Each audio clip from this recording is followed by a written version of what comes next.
Hey everybody, welcome back to another one of my Bake With Me videos. This time we are going to be doing a pumpkin swirl cheesecake, except instead of one, we're going to be baking two. I'm going to make the batters for both at the same time, but in separate bowls, so I don't have to eyeball out divvying it up in the end to get it into the pans, and then put both pans into my friend's oven at the same time. In case you don't know, I don't have an oven or a stove top, so I borrow my friends whenever I'm baking. So I will be putting them both in at the same time in an effort to save me some time. Hoping it works. I've never done two at the same time before, and we all know I don't have a lot of counter space for this, so it's going to be a bit of juggling, I think, but I will do my best. So I'm just going to go through the ingredients with you, and then we will get started. So I have two different types of cream cheese. I've got this one, it's like the regular full fat, I guess you would call it. And then over here I have Philadelphia light cream cheese. Now I usually do all my baking with Philadelphia light cream cheese, and nobody has ever, it's never bothered anybody. They've never been able to tell that I use the light versus the regular. So any recipe that I see that calls for cream cheese, I always go light. I bought 4 because I didn't have the recipe on me when I was grocery shopping, and I thought that would be plenty. I thought it was going to be 2 each, but it's actually 4 each. So I had to get some more cream cheese, and I got it delivered, and the store that I bought it from had this large pack, and it was more cost efficient than buying like 4 more individual ones. There's 5 in here, but it only came in the regular, not the light. So one person's going to be getting it with the regular and one person will be getting it with the light, and I don't think anybody will be able to tell.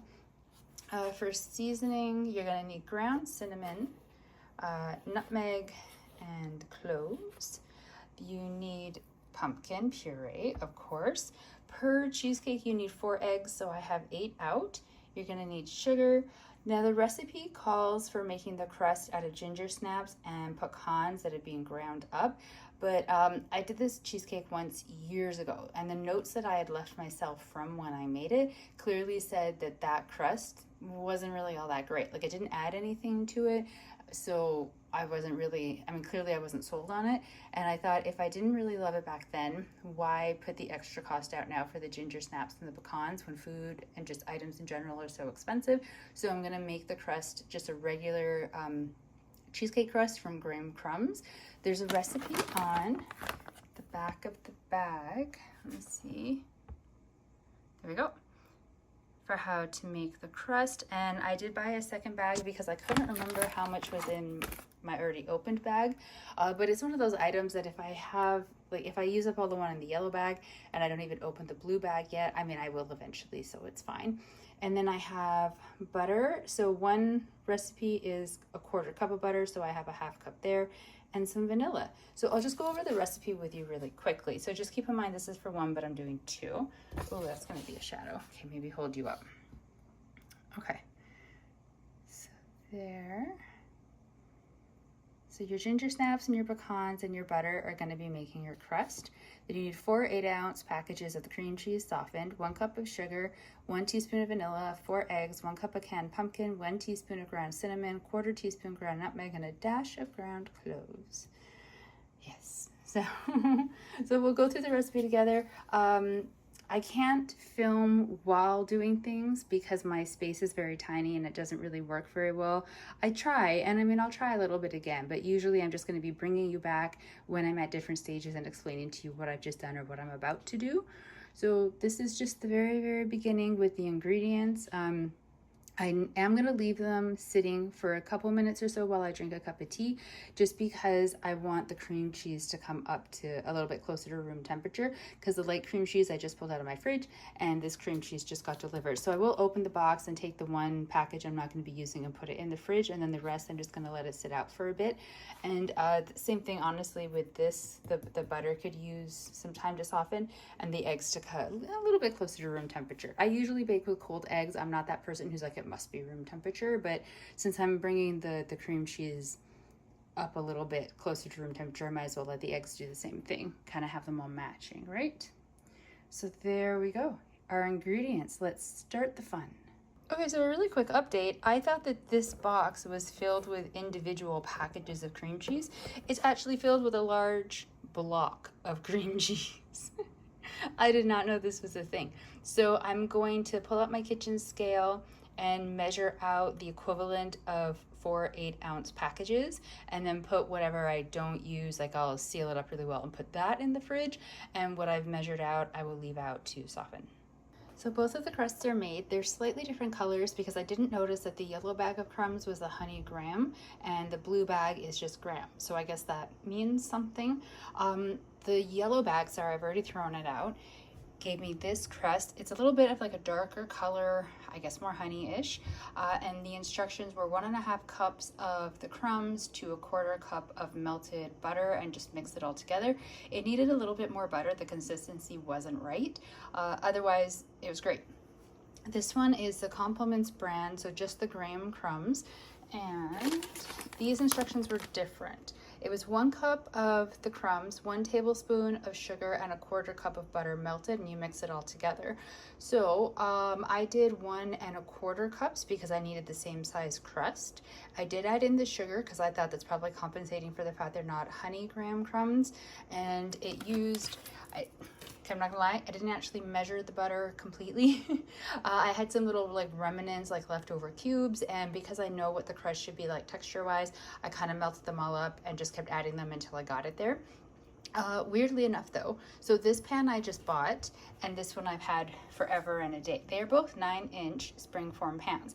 I used the same amount of crumbs to make both, and I know I eyeballed the butter for this one, but it would have been close enough to the same amount. And this one has a tablespoon of sugar, and this one did not fill the pan as much. So either, I was gonna say either the pan is actually not the same size as my other one, which they're both supposed to be 9 inches, or something went wrong with the measurements, except the crust, or not the crust, the crumbs are what's gonna make up the bulk of the size of this crust, and I measured that, so I know those are right. So I guess these pans are just a little bit different.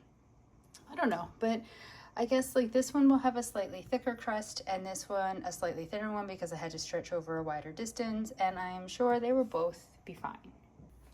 Okay, so this is 4 times 8 ounces, what is that, 32 ounces of cream cheese. I know there's a whole bunch locked into the hand beater things. I don't know what you call them, like the attachments, but it's fine, it'll come out. So once it's been, the cream cheese, once the cream cheese has softened a little bit, you're gonna start beating it until you get it kind of this whipped texture. Then you're gonna start slowly adding in the sugar. Oh, I should have double checked the measurements before I started talking to you, because it's not the full sugar. It's 3/4 cups of white sugar. You're gonna be slowly kind of pouring it into this while you're beating it, as well as 1 teaspoon of the vanilla. So I'm gonna add the sugar first, get that all nicely mixed in together, and then I'll add the vanilla, just because the blending of the vanilla will go better the smoother and easier in general the cream cheese is to blend, and the sugar should help with that. Okay, so this is the batter once you have the sugar and the vanilla all mixed in together. Now I'm going to be slowly adding 1 egg at a time. So add the egg, blend it all up, add the next egg, blend it all up, get all of that taken care of. And then once it's all sort of blended up, I don't have a better word for that, I'm going to be removing 1.5 cups of the batter into a smaller bowl, because then I have to turn part of it pumpkin while leaving the rest of it white. Okay, here are the 2 batters. Apology for the bad angle, but I am desperately running out of space. Making 2 of these at the same time, while time efficient in terms of having them in the oven together, is not really the smartest idea if you have a tiny, tiny kitchen. So take note and learn from my pain. I have this is the regular batter, the first one here. And then I sectioned off part of it, and in the smaller bowl to your left, that one is mixed in with the remaining sugar, the pumpkin, not the pumpkin, well yeah, the pumpkin, the pureed pumpkin, the cloves, the cinnamon, and the nutmeg. And you just like use a spatula to mix it up, you don't need to blend it. So now I'm going to be putting these both off to the side, making the second batter. I have washed the hand blender end so that I'm not really worried about cross-contamination in the sense of like, ooh, germs or something. There's no way without cleaning them could I get all the cream cheese off of them, and I don't want to risk quantities being wrong in the second batter because I'm using things that I used to make the first one. That may be me being a little bit crazy, but they're my cheesecakes, so let me just go with it, okay? So I'm not going to film any part of making the second batter because it is quite literally the exact same process, just into different bowls. And yeah, then I'll be taking everything over to my friend's place so I can put the different layers in and swirl them and pop them in the oven. So that happened. That's part of the batter from the second batch. Just a nice big glop of it on my floor.